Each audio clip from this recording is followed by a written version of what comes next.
when I look at your career as a whole, I see sort of two big themes.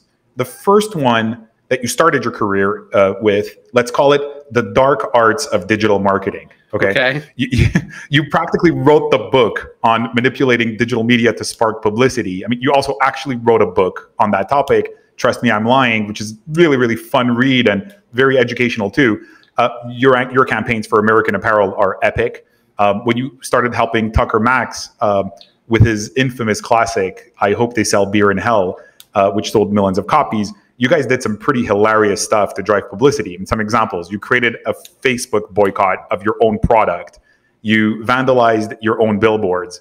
You'd make formal complaints about your own offensive ads, get them banned, and then put out a press release denouncing the ban. And really hilarious stuff. And it was also very effective at driving publicity and awareness about the book. And that's why I call it the dark arts of marketing and publicity.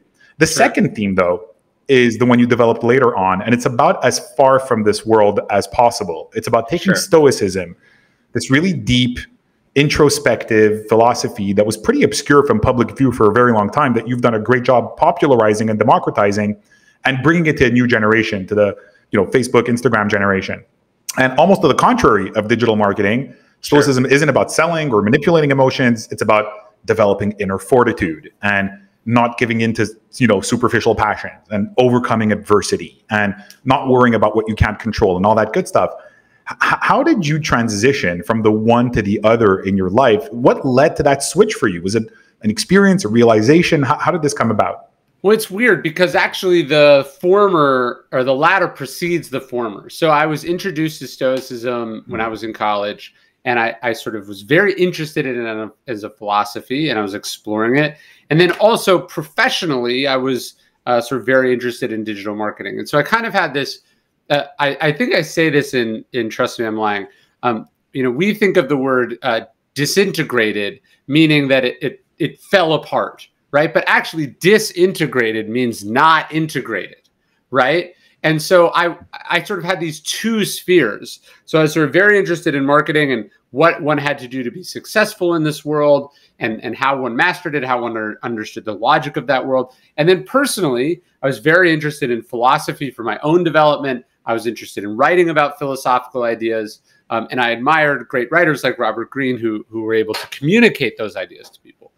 And so I sort of kept them separate, but I grew increasingly disillusioned with not just the marketing world that I was in, but where that would inevitably take me and what it would mean if everyone was acting the way that I was acting, right? Like I think one of the things that really struck me as I was sort of doing these pranks and these stunts is like, look, this is relatively harmless stuff in that I am promoting a t-shirt company or an author or, an interesting brand. But what I really became suspicious and alarmed about was what might someone with worse intentions or motivations be able to do with these same ideas. And that's in part what motivated the book, which was also an opportunity to transition from one world to the other, or at least to integrate them more closely together. So I always had this idea that I wanted to be a writer, and then it was really a question of what the first book might be. And so for me, the idea of the first book could be this thing that I was professionally known for, that I had an interesting perspective on, and that by writing about it, I was also, in a sense, burning the boats behind me and would have to go do something else. So the week that Trust Me, I'm Lying came out, I went out with and sold the proposal for what became The Obstacle Is the Way. So the transition was pretty abrupt, but the irony was when I came out with Trust Me, I'm Lying, a lot of my readers were like, I thought you wrote about ancient philosophy.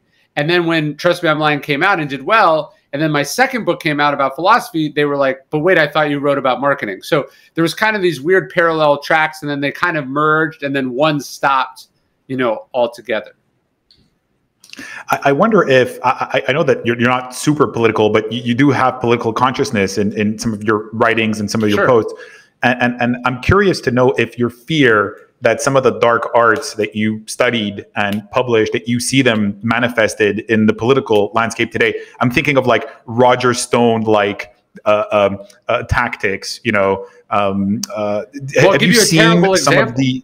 I'll give you a terrible example. There's a guy named Sam Nunberg who is an aide to Trump, who he claims, and there's some verification of it. So his favorite book is Trust Me, I'm Lying. This guy's, and his claim to fame is that he gave Donald Trump the idea for the border wall. And so, yeah, it's like, it's heavy shit and not exactly. It's exactly the opposite of the intention of the book. To me, the idea was I wanted to expose how media manipulation worked, hopefully to make it less effective, right? And then to watch not just political operatives inside the United States, but you could also argue a lot of the disinformation and misinformation tactics of sort of foreign actors, whether you're talking about Russia or China, relies on some of the same stuff that I was talking about in the book. I'm not saying they got it from me, but these are the ideas that I was trying to wake people up about, you know, in 2011 when I was writing that book. And so the other terrifying part is, you know, that book is now 10 years old. I thought I was late. Like when I was writing about this stuff, I was like, there was a part of me that was like, everyone knows this. You know, like, or if I don't get this out right away, it's going to be irrelevant. And so for that book to continue to be relevant is, you know, not exactly my definition of success. I would like to have been proven wrong, or to have done its job, which is that, you know, people put up some relatively obvious defenses against, you know, these sort of loopholes. It's almost a sort of like Frankenstein phenomenon, where it's like you create this thing, and clearly in the book, anybody who reads the book, you're trying to sound some alarm bells, right? Yeah. And you're trying to say like, hey guys, look at how the state of journalism and media has deteriorated to the point that we can do these things and they work. There was, yes, of course, there was the tactical goals that you had for particular products, but there was also this larger point of like raising some red flags about journalism ethics and about how easy it is to manipulate the system. And lo and behold, we're like 10 years later, and if anything, the media apparatus looks like it's deteriorated even more and even more prone to this kind of manipulation. That's exactly right. I sort of likened it even then, you know, sometimes people who are really good computer hackers will like seek something out for the challenge of it, like an FBI database or a major corporation. But there's a difference between black hat and white hat. And white hat hackers will hack into something and then sort of explain how they did it and alert the people to the vulnerabilities in the system. To me, that's what I was doing with that book. And I think the fact that I published it in a book instead of, you know, profiting from it personally is evidence of that.